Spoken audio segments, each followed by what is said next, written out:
A casi un mes de las elecciones presidenciales en segunda vuelta en el Perú, llevadas adelante el 6 de junio, todavía el Perú no tiene oficialmente un nuevo presidente de la República. Mañana entra el mes de julio y en el mes de julio, a finales, debe tomar posesión el nuevo presidente. ¿Qué situación se está viviendo en el Perú en medio de esta especie de largo limbo? Vamos hasta la ciudad de Lima, donde está el analista y consultor Luis Benavente, director de Vox Populi Consultoría. Luis, muchas gracias por estos minutos en el programa de hoy. Buenas tardes, César Miguel. ¿Cuál es la situación que se vive en el Perú? ¿Hasta cuándo van a permanecer en esta incertidumbre? Es una situación de inestabilidad muy fuerte, de enfrentamiento político extremo, de agitación social, en un país que está totalmente dividido, prácticamente son 50-50, de acuerdo a los votos por unas cuantas décimas o centésimas de diferencia. Es la mitad del Perú de un lado, la otra mitad del otro lado, y ambos con dos modelos distintos de propuesta económica, de sistema político, Ujú. de todo.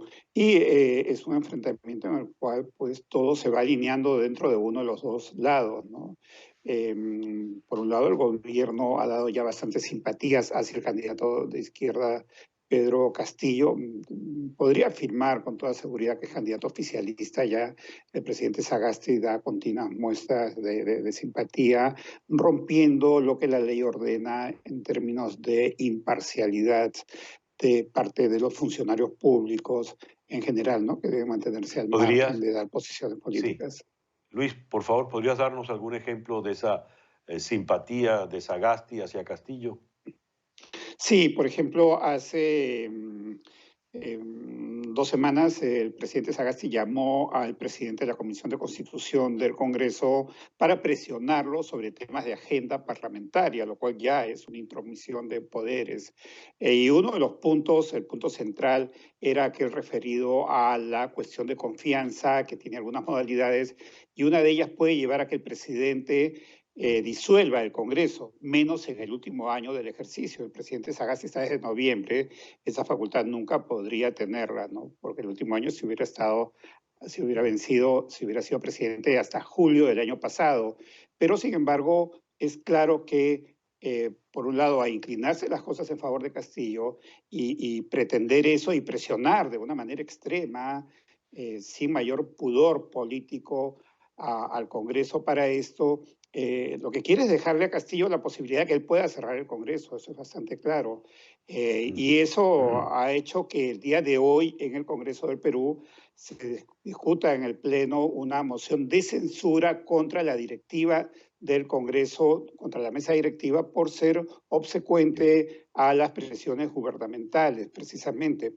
Otro punto es respecto a una carta que ha tenido varias versiones, pero en realidad en el fondo es el mismo contenido, firmada por más de 60 ex jefes militares, militares en retiro, pero que no son cualquier oficial, son uno de ellos es expresidente de la República y todos son exministros de defensa o ex jefes del Comando Conjunto de las Fuerzas Armadas o jefes supremos de las tres armas de la Marina, de la Aviación y del Ejército. Una carta que evidentemente no favorece a Castillo y el presidente Sagasti Ya. inmediatamente, con una celeridad, envió él y su gobierno esa carta a la fiscalía para que investiguen a estos militares, lo cual es claramente una posición. Y así Mm. como esos ejemplos podemos mencionar muchísimos, Sí. como el hecho No. de haber felicitado al organismo electoral a los 2 días de realizar la elección cuando aún no había concluido el proceso y estaba en cuestionamiento. A ver, Luis, de cualquier forma, si a finales del mes de julio, que está a la vuelta de la esquina, hay que juramentar a un nuevo presidente, este largo limbo tiene que tener un fin. De alguna manera hay que dar un veredicto definitivo. ¿Cuándo sería esa fecha? Los rumores dicen que sería esta semana, por un lado. Por otro Ujú. lado, expresiones de los miembros del Jurado Nacional de Elecciones del Pleno dan a entender que van a cumplir con los plazos establecidos, de tal manera que estimo que antes del 10 de julio debe ser proclamado el nuevo presidente o presidenta del Perú. Y ahora, pues todo hace indicar, a pesar de los esfuerzos que se hacen por muchas señales, por signos muy evidentes de irregularidades en este proceso, que van a proclamar a Castillo, evidentemente. Ya. Ahora bien, proclaman a Castillo. Castillo seguramente como el nuevo presidente del Perú. En un país dividido a mitades iguales, completamente polarizado, y después de todos los recursos de la señora Fujimori, ¿qué puede ocurrir en Perú?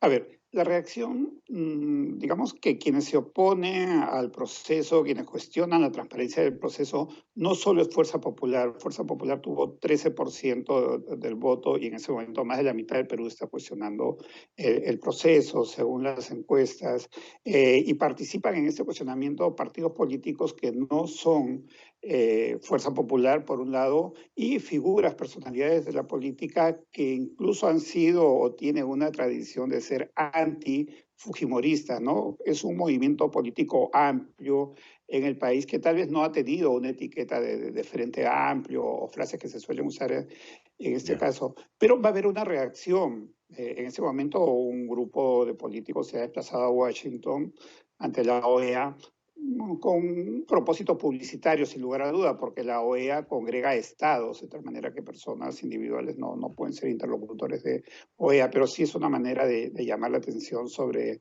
el tema. Ahora, una vez que proclamen a Castillo, las reacciones pueden ir en una gama muy variada, desde manifestaciones pacíficas, descontentos que luego con el tiempo se debiliten, hasta expresiones con violencia, que es lo que tampoco quisiéramos que ocurra, ¿no? Tenemos Ya. a la vista los casos de Chile y Colombia, donde ha habido una violencia extrema que ha llevado a muchos muertos. Así es. A ver, gane el señor Castillo o la señora Fujimori cuando se gana por una diferencia mínima. La situación, la gobernabilidad se hace evidentemente cuesta arriba. Hay venimos de un pasado reciente muy fragmentado. El Perú ha cambiado presidentes, pues prácticamente con lapsos muy breves entre uno y otro. Eh, ¿Qué le espera, qué necesita Perú para lograr un mínimo de estabilidad política para el nuevo gobierno? A ver, la realidad que tenemos es muy compleja, no es fácil lograr una estabilidad, más aún cuando el presidente Sagasti acaba de presionar al Congreso y lo ha logrado de que no modifique la norma mediante la cual el presidente puede disolver al Congreso y el Congreso también puede disolver al presidente por incapacidad moral. Entonces, ambos, Congreso y presidente, están al filo del abismo permanentemente. Pero el enfrentamiento diario político es muy fuerte. Se requeriría, creo que, algunas cosas básicas. Uno es bajar las posturas políticas a niveles más intermedios, más aceptables, más equidistantes. Esto es, Perú libre tendría que abandonar posturas marxistas, leninistas, retrógradas, posturas que ya son trasnochadas, pues, ¿no? Que el mismo Marx, si viviera, pues jamás sería marxista dentro de esa línea, ¿de acuerdo?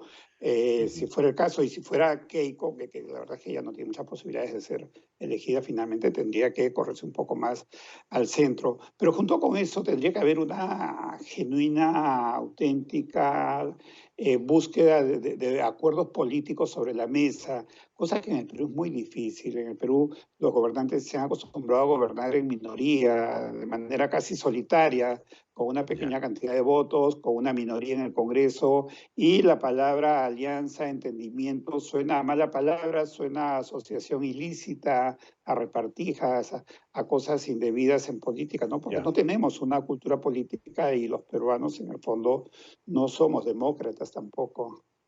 Mm. ¿Qué son?